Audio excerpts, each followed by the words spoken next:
اللہ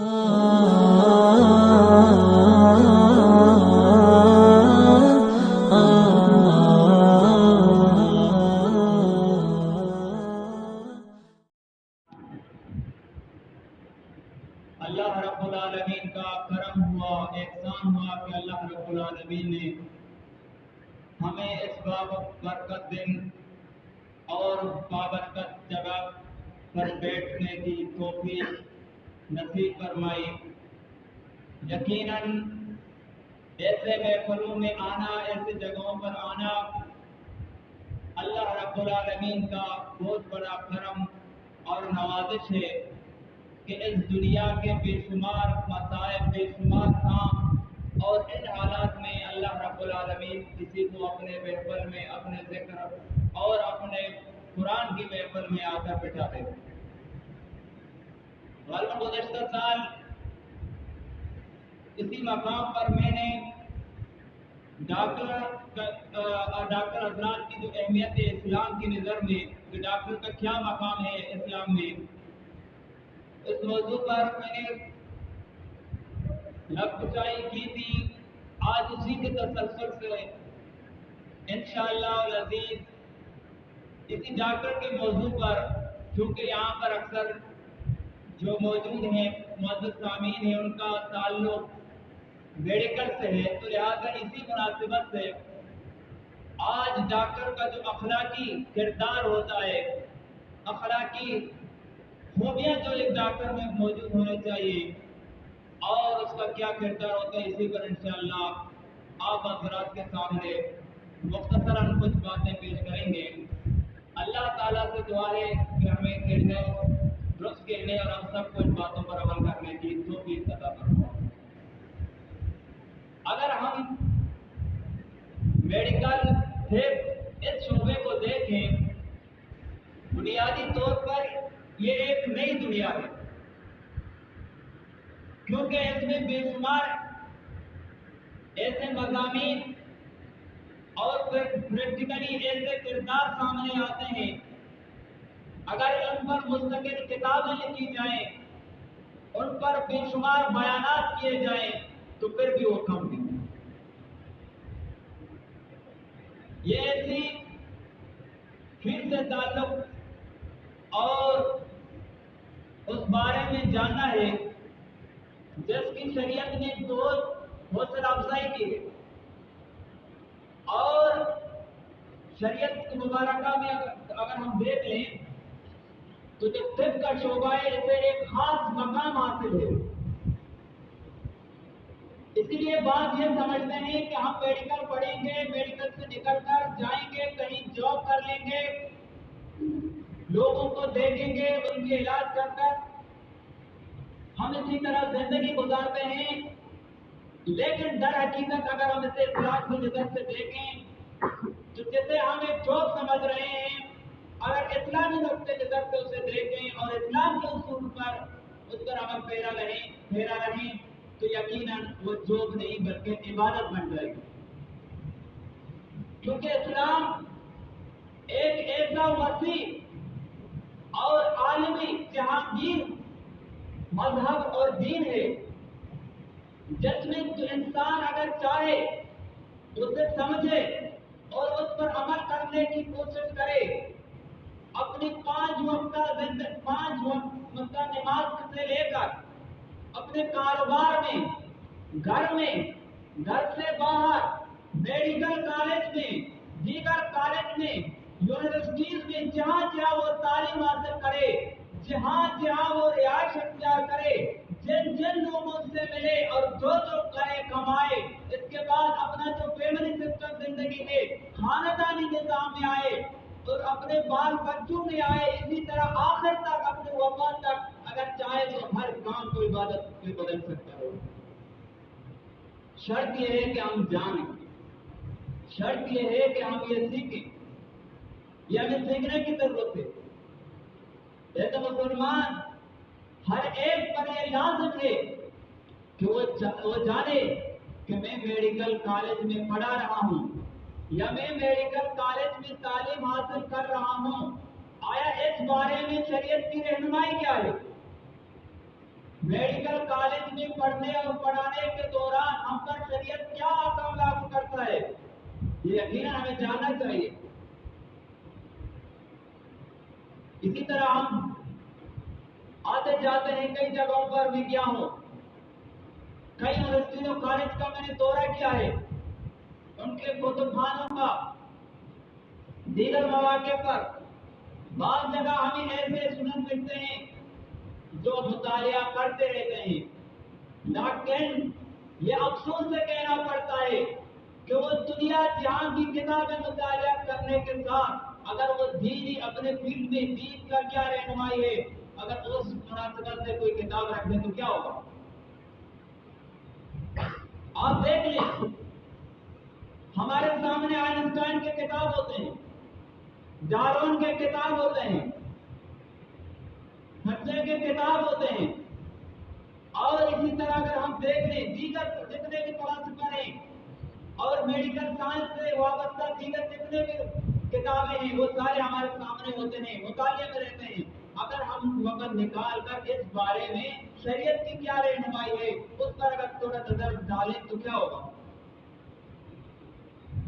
یہ ہمیں کرنا چاہیے، کیونکہ اسلام میں نے پہلے بتایا کہ کوئی ایسا دین نہیں جس کے بارے میں یہ آدمی کہے کہ کیونکہ میں کام کر رہا ہوں میڈیکل کا تو اس میں مذہب کا کیا، اس میں اسلام کا کیا، میں مزدوری کر رہا ہوں تو مزدوری الگ کام ہے، الگ جاب ہے، اس میں اسلام کا کیا، میں یہ کام کر رہا ہوں تو اس کام میں اسلام کا کیا، ایسا نہیں ہے۔ ہاں کچھ ایسا ضرور ہوا ہے جب یورپ میں چرچ کے خلاف تحریک چلی اور اس تحریک چلنے کے جو بنیادی وجوہات میں سے کچھ وجوہات یہ بھی ہیں کہ چرچ نے یورپ میں جو کام کرنے تھے ایسے مذہب جیسے وہ مطلب عیسائی مذہب کے اعتبار سے جو ضروری کام تھے وہ نہ کر سکے۔ ایسا ضرور رہا ہے کہ بعض جگہ کچھ لوگوں نے مطلب یہ ہے کہ کچھ مذاہب میں ایسے واقعات ہوئے ہیں جو حالات حاضرہ کے ساتھ نہیں چل سکے، لیکن اسلام ایک عالمگیر مذہب ہے، اسلام ایک ایسا آفاقی دین ہے کہ اس میں ہر شعبے میں آپ کو رہنمائی ملے گی۔ بہرحال آمدم برسر مطلب جیسا کہ میں بتا رہا تھا، ہٹ کر رہا تھا کہ یہ جو میڈیکل فیلڈ ہے، علم طب جو ہے، اس کی بہت بڑی قدر ہے اسلام میں، اس کی بہت بڑی منزلت ہے اسلام میں، فرائض واجبات اور بنیادی دینی تعلیمات کے ساتھ اگر کوئی اس علم کو حاصل کرے، یہ علم فرض کی حیثیت رکھتا ہے، یہ فرض کفایہ ہے کہ معاشرے میں ایسے ڈاکٹر بنے، ایسے ماہرین بنے کہ وہ مسلمانوں کے، لوگوں کے، انسانوں کے خدمت کر سکیں، وہ ان کے صحیح طور پر علاج کر سکیں۔ اور یہ جو فیلڈ ہے اس بارے میں حضرت ابراہیم علیہ السلام نے اس کو علاج اور اس علاج سے شفایابی کو قرآن کریم میں حضرت ابراہیم علیہ السلام نے فرمایا وَإِذَا مَرِضْتُ فَهُوَ يَشْفِينِ، جب میں بیمار ہوتا ہوں تو اللہ تعالیٰ مجھے شفا دیتے ہیں۔ اسی مناسبت سے علاج معالجہ ہے۔ تو حضرت ابراہیم علیہ السلام نے یہ بطور شکر ادا کیا، بطور شکر ادا کیا کہ میں جب بیمار ہوتا ہوں تو اللہ رب العالمین مجھے شفا دیتے ہیں۔ اسی طرح قرآن کریم میں اللہ رب العالمین سورہ مائدہ میں ارشاد فرماتے ہیں وَمَنْ أَحْيَاهَا فَكَأَنَّمَا أَحْيَا النَّاسَ جَمِيعًا، جس نے ایک شخص کی جان بچائی گویا اس نے ساری انسانیت کی جان بچائی، جس نے ایک شخص کی جان بچائی گویا اس نے پوری انسانیت کی جان بچائی۔ تو کتنی بڑی بات ہے، کتنا بڑا مقام ہے کہ آپ پڑھیں گے، آپ سیکھیں گے اور آپ انسانیت کی خدمت کریں گے، آپ لوگوں کے علاج معالجہ کریں گے۔ کیا کوئی معمولی مقام ہے؟ حضرت امام شافعی رحمۃ اللہ علیہ فرماتے ہیں کہ علم العلمان، علم دو طرح کے ہیں، علم الفقہ فی الادیان و علم الطب فی الابدان۔ علم دو طرح کے ہیں، ایک علم طب جو ادیان میں، مطلب علم فقہ ادیان میں، اور دوسرا علم علم الابدان جو ہے، یعنی یہی فیلڈ ہے علم طب اور اسی سے منسوب، اسی فیلڈ سے میڈیکل سے وابستہ علم۔ امام شافعی رحمۃ اللہ نے اسے ممتاز قرار دیا ہے۔ یہ بہت عظیم کام ہے، لیکن شرط یہ ہے کہ اس میں کچھ شرائط پائے جاتی ہیں۔ ایک تو یہ کہ اسے خدمت سمجھ کر کریں، اسے انسانیت کی خدمت کے جذبے سے کریں۔ انشاءاللہ العزیز آپ کبھی یہ نہ سمجھیں کہ یہ میں کوئی کام کر رہا ہوں، کوئی اس طرح کا اپنا زندگی گزارنے کا طریقہ اپنا رہا، نہیں، آپ عبادت کر رہے ہیں۔ آپ جس فیلڈ سے منسلک ہیں، یہ آپ کے لیے 100% عبادت بن جائے گی، لیکن شرط یہ ہے کہ اخلاص ہو، اور یہ جو دین نے، شریعت نے اس بارے میں جو رہنمائی کی ہے، جو اصول بتائیں، آپ انہیں سیکھیں اور ان پر عمل کرنے کی کوشش کریں۔ یہ بہت عظیم کام ہے، اس میں مہارت ہونی چاہیے، اس میں آپ محنت کریں، آپ اس پر توجہ دیں، کیونکہ جب آپ تجربہ کار بنیں گے، آپ محنت کریں گے، تو آپ اپنے کام کے ساتھ مخلص ہو سکتے ہیں، آپ پوری اخلاص کے ساتھ کام کر سکتے ہیں۔ تو اس لیے آپ اس پر محنت کریں، آپ اس فیلڈ میں آگے بڑھیں تاکہ آپ انسانیت کی خدمت کر سکیں۔ لیکن اس کے ساتھ جب آپ پڑھیں گے، آپ عملی میدان میں جائیں گے، آپ ڈاکٹر بنیں گے، وہاں پر آپ کا سامنا عام لوگوں سے ہوگا، آپ کا سامنا ہر آس و آم سے ہوگا، وہاں پر خاص لوگ بھی آئیں گے، وہاں پر ہر کوئی آئے گا، کوئی بھی مریض آئے گا،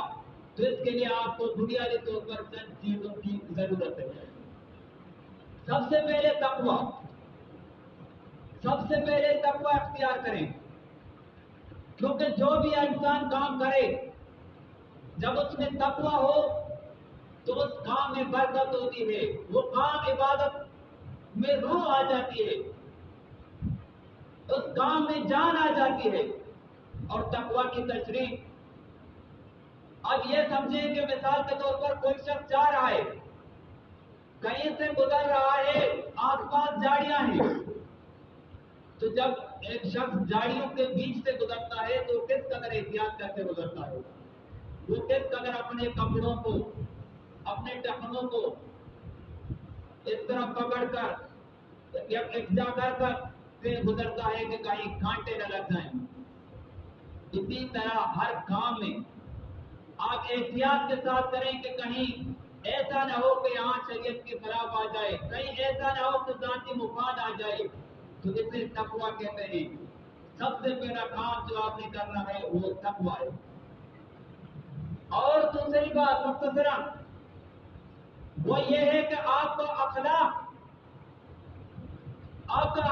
بہترین ہونا چاہیے، کیونکہ آپ جب بیٹھیں گے، آپ کے سامنے پیشنٹ آئیں گے، تو یہاں پر مختلف لوگ آئیں گے، مختلف طبیعت کے آئیں گے، مختلف حالات کے آئیں گے، کہ کوئی درد کی وجہ سے چیخ رہا ہے، کوئی کسی اور ٹینشن کی وجہ سے کچھ کہہ رہا ہے، تو سب سے پہلا کام آپ نے دوسرا جو کرنا ہے وہ اخلاق ہے۔ یہاں آپ کا اخلاق مریض کے آدھا مرض کا علاج ہی کر سکتا ہے۔ چونکہ وقت ختم ہو رہا ہے، اس لیے میں مختصراً باقی ایک دو کا نام لوں گا، اگر موقع ملا تو انشاءاللہ پھر کسی تفصیل سے اس پر گفتگو کریں گے، بات کریں گے۔ تیسری چیز جو ہے، سب سے پہلے اخلاص، دوسرا اخلاق، یہ سب سے دوسرے مطلب یہ کہ آپ کے لیے اور مریض کے لیے بہت مفید ہے، دوسرا اخلاق۔ تیسری چیز جو آپ کریں گے، اسلام سے وہ نظروں کا حفاظت، کیونکہ جس قدر اجازت ہے اسی قدر آپ مطلب یہ کہ اپنا کام کریں. اور ایک سب بہت بڑی چیز جسے یاد کرنے کا ہے وہ ہے دوسروں کے رازوں کی حفاظت. کیونکہ آپ جب ڈاکٹر بنیں گے تو آپ کے سامنے مختلف لوگ آئیں گے، مختلف حالت کے لوگ آئیں گے، تو ان کے رازوں کی حفاظت یہ بھی آپ کا دینی فریضہ بنتا ہے. دعا کریں اللہ رب العالمین سے جو کچھ سنایا گیا اس پر عمل کرنے کی توفیق دے. انشاءاللہ کبھی اگر موقع ملا تو ان پر تفصیلی بات کریں گے.